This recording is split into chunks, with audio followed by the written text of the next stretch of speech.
Welcome to Insights with Emmanuel.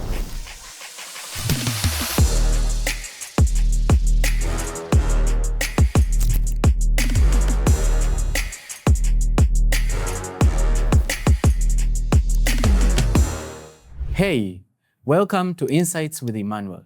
Today we are going to discuss something that sounds normal, but actually needs us to delve deeper into it. Africa. When people say Africa, what do they really mean? Do they mean a country, a culture, a market, an opportunity, suffering? Is it a problem? What do they really mean? Because for many people outside Africa, they actually reduce Africa to one image. Either it is poverty, or sometimes it is safaris and actually the natural resources and the trees. And I think they have zeroed us down to more of an adventure and safari continent where people come to see baboons and people come to see monkeys and tortoises. I don't know. I don't remember the last time someone told me something innovative or industrious about my country, but everyone says, let's go to Uganda and do some gorilla trekking. Take a minute to think about that. But Africa is not just one story. For us, we know that Africa is having 54 member states and thousands of languages, cultures, ecosystems, vibrant people, and it's a place with one of the most ambitious young people in the world. It's not about the natural resources. We understand we have some unfinished infrastructure and all that. But for you who is listening to me or who is going to watch along this video, you need to understand one thing. Before anyone invests in Africa, builds in Africa, leads in Africa, or even speaks about Africa, they must ask themselves a simple question. What is Africa? And that's why we are here today, so that we can go deeper and try to understand this motherland that has actually mothered most of us into great and innovative people in the continent. So the first thing we need to understand for everyone who is watching is Africa is not a country. Now let's get direct into this. Africa is a continent.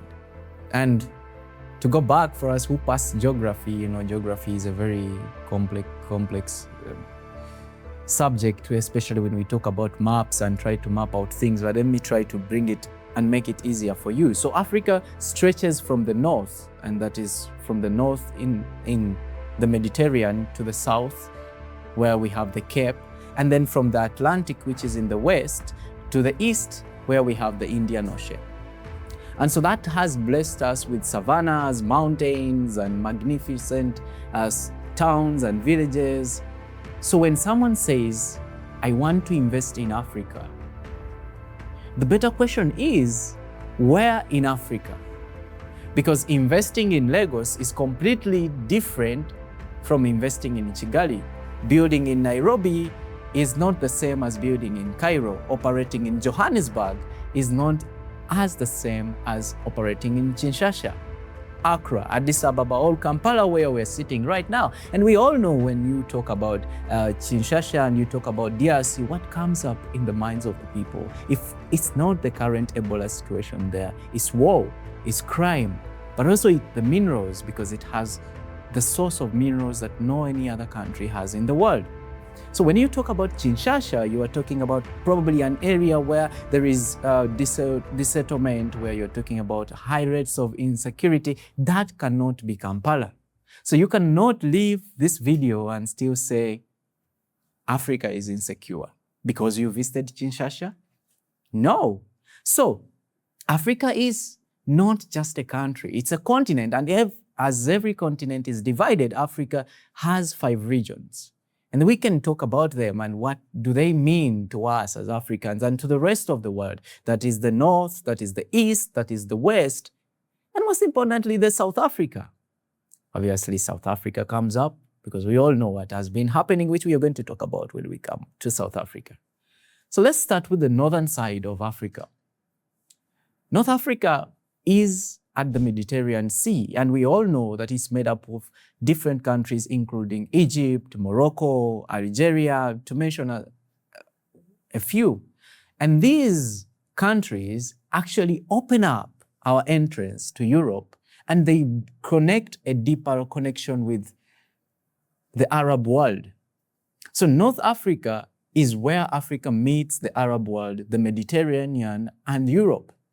And so it has advanced technology and advanced development, because when you talk about the countries like Morocco, which has recently hosted the African Cup of Nations, but will be soon bidding to host the World Cup, we are talking about an industrialized country. We talk about Egypt. We all know where from the ancient of the stories in the Bible to now, Egypt has been one of the most industrious and really, really innovative countries.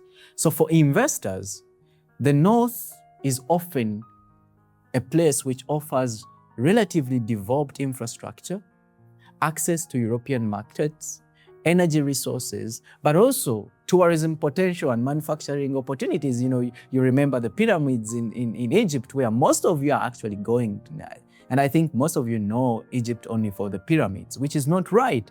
There is much more than that. So for us, the North helps us remind the world and remind the countries that are with us that for the rest of the years that Africa has existed, Africa has not been isolated. Africa has always been connected to global trade, culture, religion, migration, and power. And so, if you're looking for somewhere to build and you want to connect to the Arab, you want to connect to the European market, North Africa is your place. So as from the North, we cannot forget to talk about the western side of Africa. And, you know, West Africa brings us to the vibrant part of the African countries. And when you look at it, West Africa is made up of Nigeria, which is mostly the most populous country in Africa. So Nigeria brings us back to the source of Afrobeat. We all know about my guy, Davido and Wizkid, and we talk about Burna Boy, who has just performed at the World Cup. So West Africa is energy. It is culture, it is trade, it's population, it's entrepreneurship, and it's raw ambition. You know, one of the interesting stories about Nigeria is people say that when you go into a country and you don't find a Nigerian, run for your life. Because that means that country, either there is no opportunities or that country will not bear any fruit for your progress. So we are talking about a country where people come from Lagos, from Port Harcourt, from areas which cannot make it and they end up making it.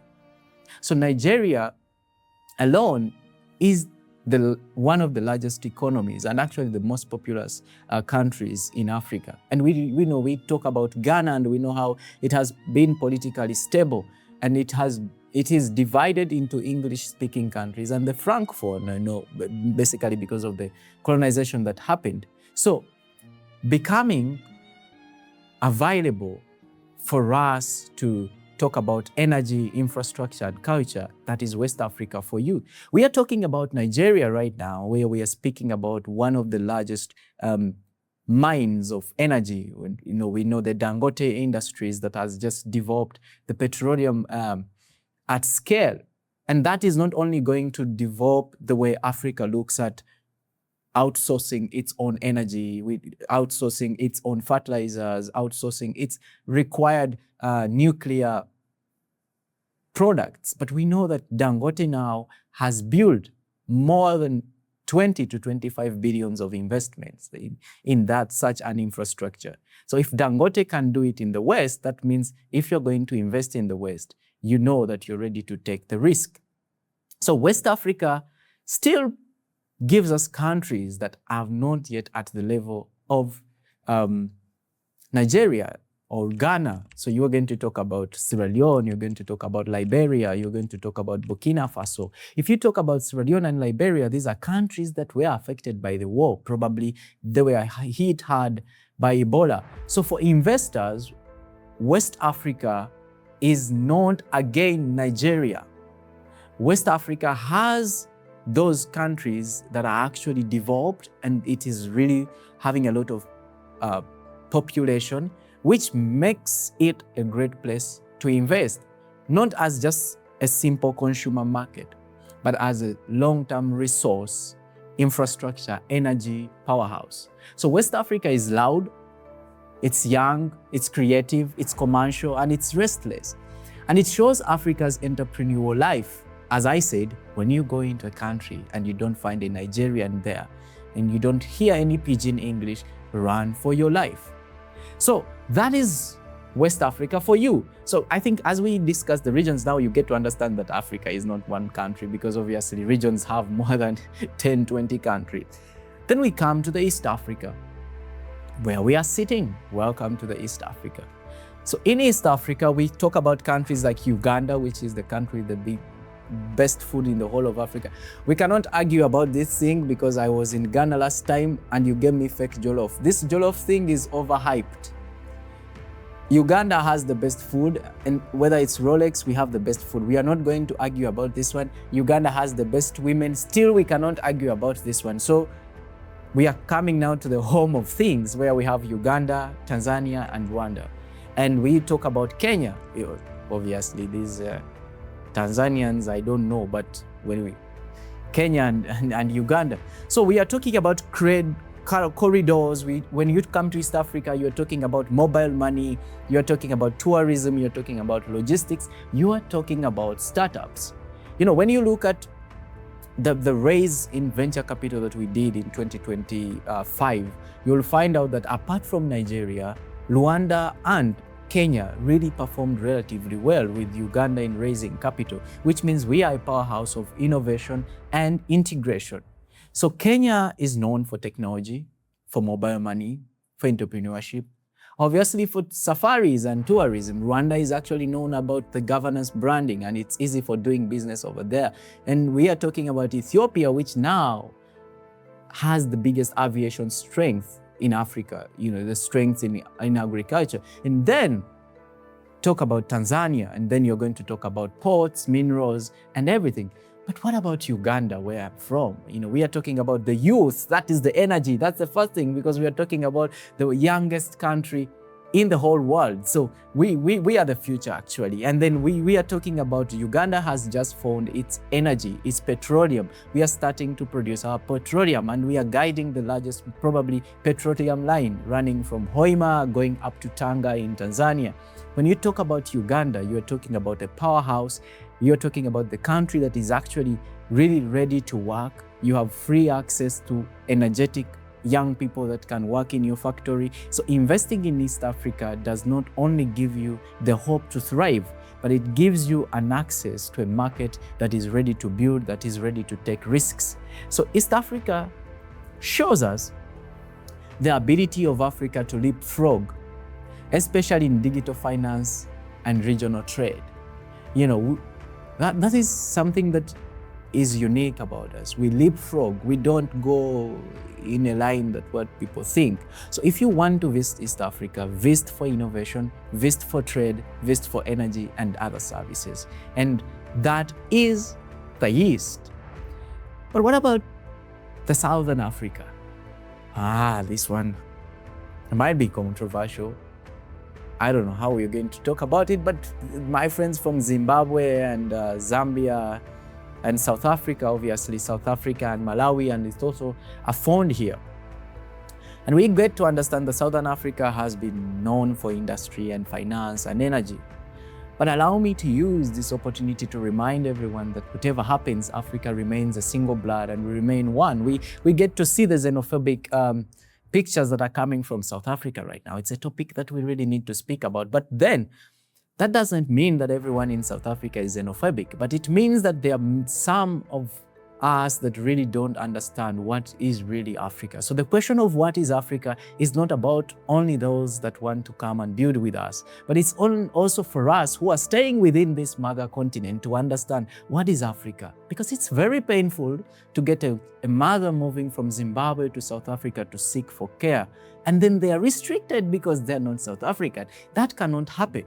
It is very, very absurd that right now you are in Uganda and you apply for a visitor visa or a business visa in South Africa, and you have to keep your passport somewhere for 21 days waiting for visa. It cannot happen at this era. So South Africa is an industrious community, and it's probably one of the countries that really promise development in economy and everything.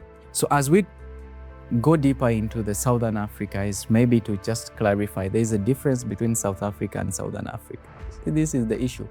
Everybody thinks that South Africa means South Africa. South Africa is a country in Southern Africa. So what does Southern Africa mean for Africa? It shows both power and the burden of history, but also strong institutions, because we are talking about Southern Africa with one of the best universities in the world. But also we are talking about history because we talk about leaders like Mandela coming from that area of life. So for everybody who is going to visit Southern Africa, remember, you're talking about power, you're talking about development, you're talking about youth, because it's also a youthful country. In continuation to the regions, we actually have one region that is always silent but very important for us. That is Central Africa. Central Africa, we are talking about Chad, the Republic of Congo, Gabon. Gabon, yeah. And maybe it's not talked about most of the times because most of the countries there are not English speaking. So, but it's one of the most resource-rich parts of the world. It's a home to vast rainforests. We talk about minerals, biodiversity, and enormous land. And it doesn't only matter to Africa, but it also matters to the future of the global world. Is all of us, we are going to benefit from this, because the Democratic Republic of Congo, for example, sits at the heart of global conversations about critical minerals, cobalt, copper, many, you can just name it. And Central Africa matters because this region also carries some of Africa's deepest contradictions. It has immense natural wealth, yet many communities remain poor. And it's a global strategic value, yet infrastructure remains weak. It has some of the world's most important ecological assets, yet governance, conflicts, and extradition challenges remain serious in this region. So, and the same as we started from the top, that what you see in Kampala is not what is in the Central Republic. It's different. And that's why I wanted us today to really take time and discuss what does it mean for us. Because Central Africa does not only remind us, it teaches us that resources alone do not create prosperity. Governance, infrastructure, value addition, and leadership determines whether wealth becomes development. So when we talk about Central Africa, we are talking about a region that really needs guidance, that really needs the flow of leadership and visionary leadership to get it from just being a hoard of resources to a country that actually develops and determines the future of its youthful population. So these are the 5 regions of Africa. I know some of the people will talk about the Sub-Saharan Africa and the Saharan Africa. Obviously, those countries come again into that. But let's try to go into this. I know you have heard a lot about Africa, not the birds and this thing, because when we talk about Africa, people want to bring birds and gorillas and this stuff. There are some things that are unique about Africa. And one of them is Africa is young. The continent has one of the youngest populations in the whole world. And the United Nations actually project that, and it continues to project that the major growth across Africa is going to go through its young population. So, but again, the question, as we talked about the Central Africa, is whether the countries and the leadership in these countries is going to give way and provide an ecosystem for these youths to be able to lead the continent. Second, Africa is culturally powerful in terms of music and fashion. And I travel Asia enormously, and when I travel to India, or like I get to speak to people from Nepal or Bhutan, one of the things that you want to agree that since India got independence, one of the things that have helped it to develop has been its culture, its belief in the gods and what they do, and the family, and the best foundation that they have built to move the Indian culture and country. And that's what Africa has. And we have to start building from that. Africa has resource. We are rich in minerals, in forests, in rivers. You talk about River Nile. How we use it is very important. But also we have to agree that Africa is underbuilt, in terms of roads, in terms of housing. We really need to think about how best do we improve the infrastructure, because without infrastructure, there's nowhere we are going to go. But the most important thing is we are not yet saturated. The markets are still forming. That means risk is real, but the opportunity is very high. And for my investors, you get to understand that we all like high risk, high reward businesses. But apart from that, Africa is relational. You cannot build in Africa with only capital. That means risk is real, but you need trust, you need context, you need patience, and you need local knowledge and respect to build here. So Africa's DNA is not just resources, as everyone runs to us because of resources. Africa's DNA is actually us, the people, the culture, resilience, adoption, and possibility. Possibility. We in this continent, we are people of faith. We have our forefathers that sat on the backs of horses to fight for independence because we believe. So Africa gives you that belief and possibility. But I would be doing injustice if I live here without discussing the challenges that this continent is still facing. Now we talk about unemployment. This unemployment is high. One of the things is high. And it's scary because having unemployed youths, it means that you're creating tense, you're creating corruption, you're creating conflict, you are just going to create weak institutions and currencies that are unstable because of the high levels of unemployment among the young people. Infrastructure is still weak.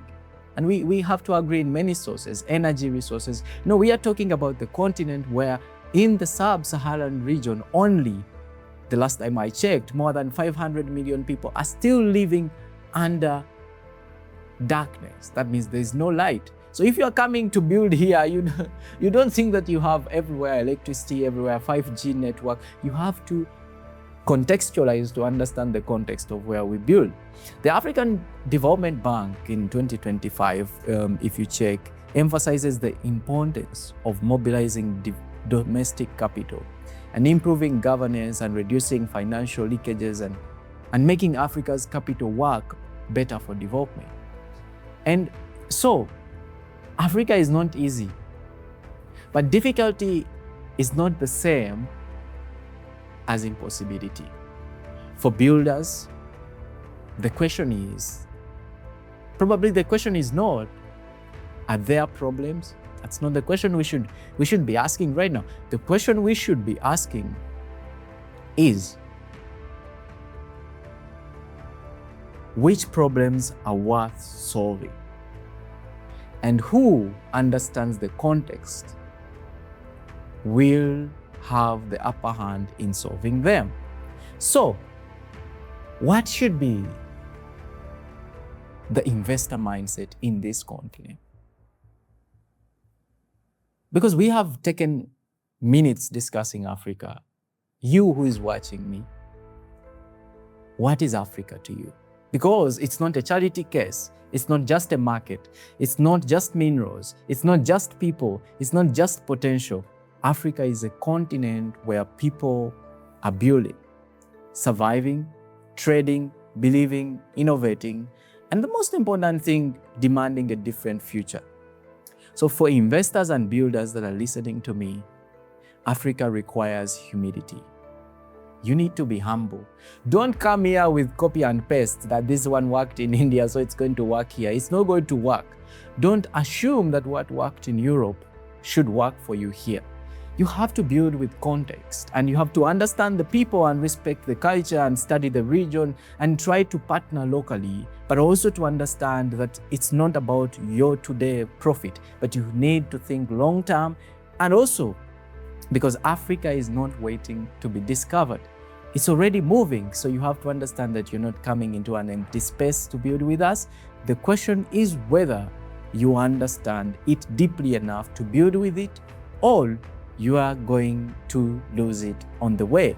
So Africa is not just one story.